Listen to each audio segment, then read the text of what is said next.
Welcome back to my channel. Today we're talking about a very important topic, startup valuation, revenue companies. Whether you're a founder or an investor, this video is for you, but it's definitely not impossible.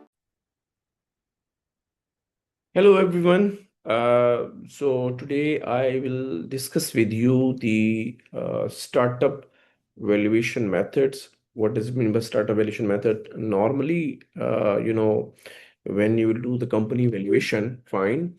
So the nature of the company, okay, you will consider in the beginning as a startup means the company has just started. It has no revenue, or probably if it has the revenue, it's having the high exponential growth. So these all factors we need to consider in the startup valuation, because sometimes the startup valuation is used to raise the funds, equity, investors, okay, who want to become the part of that startup valuation. Why? Because the business valuation model of that company is very, very fantastic. So because they will see that it's a high growth value company might be in the future. So the venture capital investor, they are more interested, because if you have came across, there is a some kind of these venture capital platform is there, that is the Shark Tank. I think so the Shark Tank will give you the idea similar to this one, because they are trying to invest into some startup companies and they will buy that how much percentage they need to buy, equal to how much amount. That's what we need to consider, that okay, how to calculate the value of the company. Probably this is the one part. Probably we need to consider another part is there for the start evaluation. So what would be the stages of the start evaluation? So let me show you and share the information with you. Probably we'll get the better idea while came across to all these details. Thank you very much. So let's have a the detail of the start evaluation. So first of all, okay, this startup valuation will come across as the company. If we will read this line, okay, probably it will give you a better idea. As the company has not generated the operational revenue to date, okay, the valuation is based on the forward-looking assumption, market benchmarks, risk adjusted expectation, and comparable early stage transaction. The valuation is therefore indicative and subjected to execution risk, because it's a high risk company, totally based on the technology plus the human expertise, because they don't have the revenue. This product professionally and aligns with the VC, mean venture capital, or the angel practices. So what kind of the valuation method we will normally use in the startup valuation? Fine. The valuation method used especially for the pre-revenue company. Or what does it mean by pre-revenue company? It means the company doesn't have the revenue even for the single day. Okay, these two methods we need to use in this startup valuation, the scorecard method and the checklist method. See, the scorecard method and the checklist method, okay, these both method are based on they are based on American angel investor, okay. So why we'll use this one? Because it has the origin from the US, okay. So we will use this scorecard method and checklist method. Why? Because it is purely based on the management team expertise. If the management team we need to remove that, it would be having the zero value. So that's why it was totally based on more into the management team expertise rather than something else, okay. Definitely scorecard method has a different checklist, okay. So how you will calculate this one? So let's let's have this detail. Fine. So a scorecard method, okay, so highly suitable for the case when you will have the average pre-money valuation. So pre-money valuation, it means you are going to invest in this company, okay, and what would be the value now for the company where you need to invest and buy some equity of the company.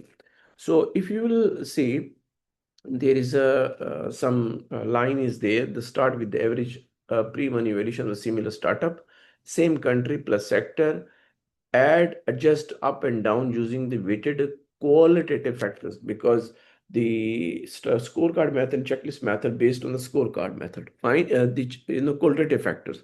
What would be the qualitative factor? Not the quantitative. Fine.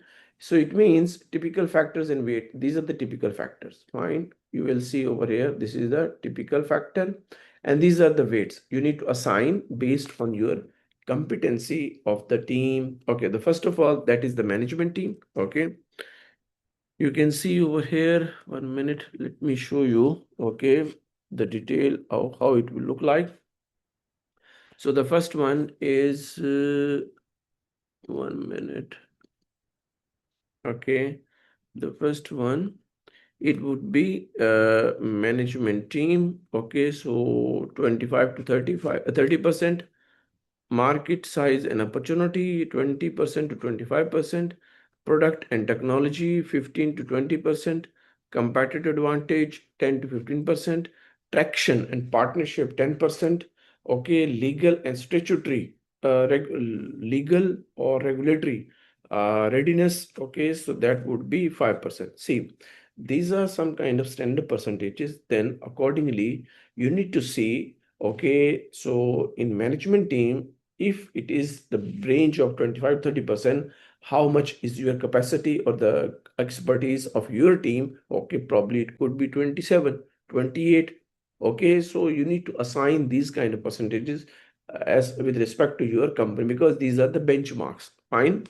So now, okay, average pre-money valuation with UAE tech startup in UAE, okay, that would be from 6 to 8 million. And then accordingly, once you will assign the weight, you will get the same value of 6 to 8 million. Adjustments based on strength and weaknesses, as I have mentioned and highlighted. Fine. Now, final valuation lands at 7.2 million. Why? Because probably you would have the higher valuation as compared to the other benchmarks. Fine, depends. It depends on the factor, because it is mirror how angel networks and see the seed funds think. Fine. It means you are going for the seed funding. So that's why probably you need all this one. The next method is the Burkus method. Definitely normally we'll use, but it is not much used by the investor. Okay, it has a less usage as compared to scorecard method and the checklist method, because both are the most usable method. Fine. So excellent when there is no revenue at all. Okay, definitely it's a startup company with no revenue. You assign the value to 5 core drivers, usually capped. Okay, sound idea, prototype, MVP, minimum viable product, strong team, strategic relationship, product rollout, traction readiness. All these values has been assigned. It means you cannot go maximum this one, but you need to assign based on your company valuation that, okay, if you are falling within this range, what would be the value of your company, and then accordingly the maximum range of your company should be between 7 to 8 million. Fine. So in that way, that would be perfect for the early stage, seed stage concept plus MVP startup. Fine. Next is a risk factors mission method. Fine. So you will see the risk factor. Okay, so this is also very less usable in the market. It's good, but less usable, not highly recommended. This is an advanced extension of the scorecard method, because normally we use the score method. Start with the base valuation. Say this is the pre-money valuation of 6 million. Fine. And then you need to adjust for 12 to 15 risk. It could be market risk, technology risk, competition risk. Okay. And the regulatory risk. Fine. Funding risk, execution risk. So each risk add or subtract value 250K to 500K. So on average, because it's 6 million, on average, you will get that, okay, probably minus or plus. Okay, so that is very highly recommended, this method for the professional reports and investment committees. Fine. Now, this is where most founders make a critical mistake. They inflate their projections to look attractive to investors, but experienced investors immediately spot unrealistic numbers, and it actually hurts your credibility.